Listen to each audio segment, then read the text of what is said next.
Most people think you can only get addicted to bad stuff like cocaine, doom scrolling, and thick thighs. But if I told you, you could actually get addicted to all the good stuff too.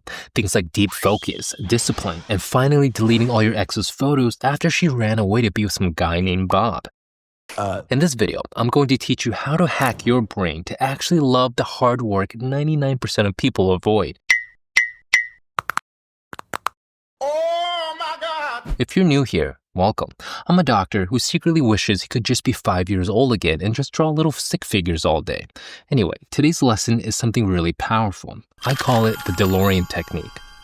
To understand how it works, we must first talk about the science of decision making. For most people, the calculus is simple. Choose the biggest reward for the least amount of work. But how do our brains decide when the biggest rewards only come later, after massive amounts of effort and time? The answer lies in understanding a concept called hyperbolic discounting. Simply put, we value things less when they happen in the future, which can make us do some very stupid things, like killing Nazi zombies instead of studying. The rewards of studying only come later when you get your degree, right? While your art history degree has massive value, obviously, it's so far into the future that your brain almost completely discounts it. Meanwhile, the killing of a Nazi zombie offers instantaneous pleasure right now. So, logically, a tiny payoff in the present wins out over a massive payout in the future. It's not your fault though. Evolutionarily, it makes perfect sense to be biased towards the present. A brain built to be hyper-focused on problems that affect it in the now is how your great-great-great-great-great-grandpappy survived long enough to have hot sex. Studying? Shh, who even knows if you'll be around later to reap the massive rewards of your art history major? Billy the Cave Troll is coming to smash your head in right now. He'll be here at any moment. Better start making love to your third wife while you still can. Could very well be the last time. While it makes sense for the brain to have a discount factor, it does create some weird situations. For example, would you rather have $100 right now or $200 in a month? Okay, would you rather I give you $100 in 12 months or $200 in 13 months? Interesting.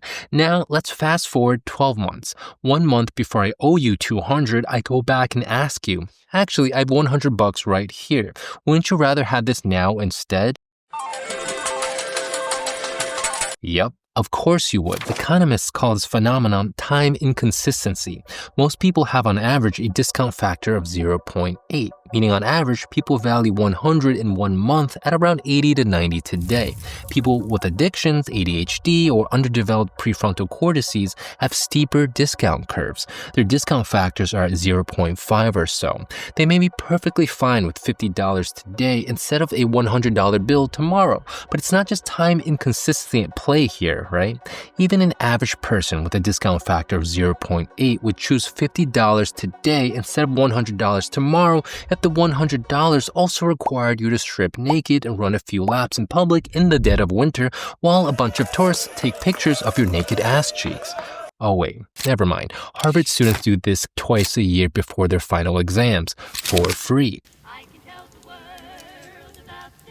The only other person who loves to get naked as much as a Harvard student does is you, because I see you there sitting on that toilet watching this video right now. You think you're all safe and sound in your own home when you're actually completely vulnerable with zero protection. I mean, would you leave your front door open? But that's how people treat the internet. Your IP address is completely exposed. People can see everything you do online, and I mean everything. But that's why I'm partnering with NordVPN. I had to click a lot of scary links as part of running this YouTube channel, right? Even the other day, a scammer was pretending to be my best friend Bob, and the only reason I knew it wasn't him is because Bob never emails me. In fact, he never calls or initiates anything with me at all. But now I don't have to worry. If I click on anything suspicious, it lets me know immediately. Nord also constantly monitors the dark web, and if my information is out there, it tells me. In the future, your grandkids are going to look back at how you use the internet today, and they're going to think, wow, Grandpa's an idiot. He's just raw dogging the internet like an animal. Don't do that. Get an exclusive NordVPN deal plus 4 months extra with nordvpn.com/spoonfedstudy. It's risk-free with a 30-day money-back guarantee. Anyway, for most people, rewards that happen in the future aren't just discounted, they're also locked behind these massive effort paywalls too. Is it any wonder most people choose choice A, to stay home, rather than go through the effort of meeting someone IRL, overcome insecurity, face rejection, push past childhood traumas, build emotional resilience, outcome independence, inner game, outer game, text game, all just to not be lonely and perhaps get laid. Holy crap, yeah, on second thought. Sure, if choice A and B were on an equal playing field, if choice B were right here in front of you right now, you pick it without hesitation, right? That's what it means to have a discount factor of 1. The future doesn't get discounted at all, regardless of time or effort. The collapse of the future to the present moment itself. I call this state the mental singularity, a state of being you can actually train. I'm about to show you how. Researchers call this technique EFT, or episodic future thinking. They split participants into 2 groups. One group imagined vivid, positive future events, like vacations or time with friends. The other thought about neutral, non-future images. Then both groups were asked a simple question. Would you rather have $5 now or $10 in a week? The EFT group waited longer for bigger rewards and even ate 25% less junk food as a result. Just by making the future feel more real and emotionally vivid, their mental calculus shifted. Choice B didn't feel so far away anymore. But why stop there? What if you made the future so real you could touch it with all 5 senses? Imagine you finally found the love of your life and you spend the next decade with her doing everything. Your life is perfect and you're insanely happy. But then one day, you kiss her goodnight like you've done a million times by now, and you fall asleep holding her close, only to wake up the next morning in a cold bed all alone. It's dark. The room smells like unwashed underwear and BO. You're like, what the heck? Where's Barbara McBarbersons, the love of my life?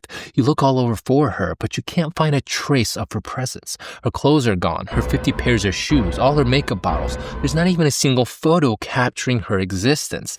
And then you realize the truth. There was no Barbara McBarbersons. The past 10 years have all been a lie, a dream, a made-up fairy tale your coked-out head conjured up to numb the loneliness, a tease of what should have been. Speechless, you crumble to the floor and weep.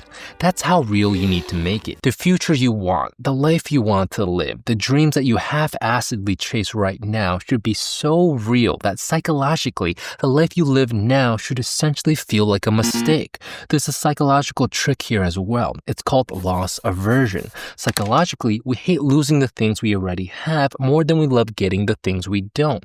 We'll do everything we can to protect something if we think we already have it. It's not the end of the world if my boss doesn't give me a $10 an hour raise, but if my salary gets cut by $10 an hour, oof, pitchforks are definitely coming out. The future you want needs to be so real that every day you aren't living it or somehow working towards it, you feel some sort of deep inner psychological turmoil. It's a feeling that something doesn't feel right. But most people never think this way, right? They think of their current life as it stands now, no matter how shitty, as a default primary thing to expect, to protect even, when it should be the exact opposite. The future you want is what you should expect to live. Everything else is a distraction. This is the crux of the DeLorean technique. Realize you actually come from the future. That's where your real life is. Right now, you are Marty McFly, accidentally stuck in the past. Your goal is to try to fix the DeLorean so you can go back to where you're supposed to be. You know, the place where your mom didn't try to shaboink you in her childhood bed. To make this concept even more vivid, I imagine this other future life literally in the other room. There's a bumping VIP party happening over there, but they aren't letting you in. There's a you in that room though, but it's not you. It's a doppelganger you, where you are a superstar. Celebs are coming to pay their respects, all your dreams have come true, that book deal has gone through, you've married the love of your life, Barbara McBarbersons. You're rich, healthy, healthy, charismatic, your ass looks like a Georgian peach. I call this concept the most ultimate party of your life. Point is, to create the construct for the future that comes from choice B is literally right there in front of you. And by not choosing it, by deciding to stay in the room you're currently in, this dark, dusty, windowless black box of a room, you experience the biggest FOMO you have ever felt in your life. And you capture that feeling and you wear it around your head like an albatross necklace so that when you do get back into the brain DeLorean and slip back to the present moment, you'll always realize, holy crap, I can't let choice B slip through my fingers. I'm not going to let that happen. Heck no. And then you kick your brain into high gear and make the right decision in the moment with no hesitation. That's what choice B means to me. Choice A, whatever choice A could be, simply pales in comparison. You could hand me grade A fentanyl in a golden syringe and promise me 0 side effects. I'm going to be telling you the same thing. Heck no. Stop wasting my time. I don't belong here. My life, the party I'm supposed to be at, is next door. I'll see you there. But most people don't have a DeLorean. If they do, they never use it. Not like this. They take their old, dusty, rusty pickup truck and drive around the block and stay squarely in the now. Now's all that matters. Now is all that exists. Let's pick up all the free crap that's being given. Free dopamine here with the phone scroll, free dopamine there with a donut in the fridge. Screw the six-pack you vaguely want that only lives in the future. The donut is in front of you right now, and the dopamine spike it's about to give you is as real as your left testicle. Might as well take it. There's a nuance here though, because staying present to the moment as a meditative exercise is actually really important too. I meditate every day to improve my attention span, to condition my salience network, to relax my default state network. So much more to say here, but it rightfully deserves its own video. In short, there's a whole slew of brain exercises you should be doing, the DeLorean technique included. If you're wondering how to do the DeLorean technique, I got you covered. I create an entire audio meditation guide that walks you through the whole process step by step. Click the link below and I'll send it to your inbox today. And all of them take practice. It's not just a concept you think about once and forget. It's a skill. If you want to be able to make the future feel just as real as your left testicle, you must practice each and every day. It only takes 10 minutes. I sit in silence and meditate with this concept in mind. I mental time travel to the most ultimate party of my life and visualize it in as much detail as possible to maximize my FOMO. Where am I? Who am I with? What am I doing? Where's Barbara McBarberson? Like earlier today, I didn't want to get out of bed. It was so warm under the covers and I was still so sleepy. What's 5 more minutes of snoozing but rounding error? But because I've been practicing this technique all the time, I naturally found myself thinking about what was at stake. This could have all been yours, I whisper. I stay at this party in the future and let the FOMO build until the present decision becomes a no-brainer. Am I really going to stay in bed and miss the best party of my life? Heck no, it's time to get to work. You don't always have to travel to the party even. You can always just mental time travel a few moments down the road and bring it to the present moment to help with decision making. Like when I'm trying to decide between scrolling on my phone versus reading a book, sure, I could scroll on my phone and not read, but imagine the regret I'll feel in 30 minutes when I realize, crap, I failed my habits again. Am I that weak? And then you go down the rabbit hole of self-flagellation.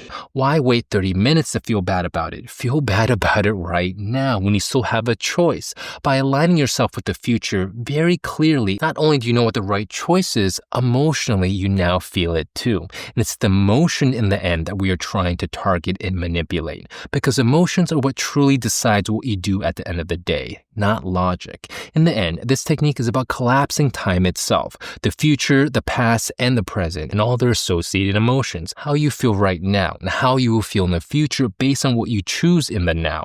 Everything, all into a single point, the mental singularity. It's about getting all the important stakeholders to the same table. That's how you make better decisions. I call this the council of yous. Future you, present you, middle-aged you. It's like that Dexter's Laboratory movie where Dexter teams up with all the various versions of himself.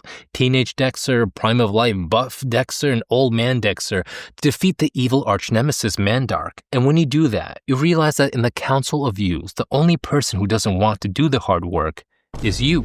Present you, that is. Every other you is aligned with the bigger goal at hand, which is to get shit done, to move forward, and to build a life that actually matters. If this concept resonated with you, realize that this is just the tip of the iceberg.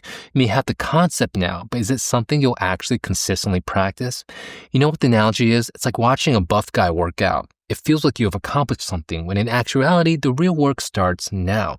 You need to get yourself into the gym and start training. Stop this video now and do the DeLorean technique. Or to make it even easier for you, I built an entire self-development community, aka Level 100, around this very core idea. Learn from these videos and then come execute in the community. There, I actually run through an entire step-by-step framework to help you master the execution so it becomes an integral part of your life. There, we go through in much more detail various exercises designed to get you into this mode of thinking so that it basically becomes second nature. Also, if you like this concept of the various yous representing your past, present, and future, you'll enjoy this next video too.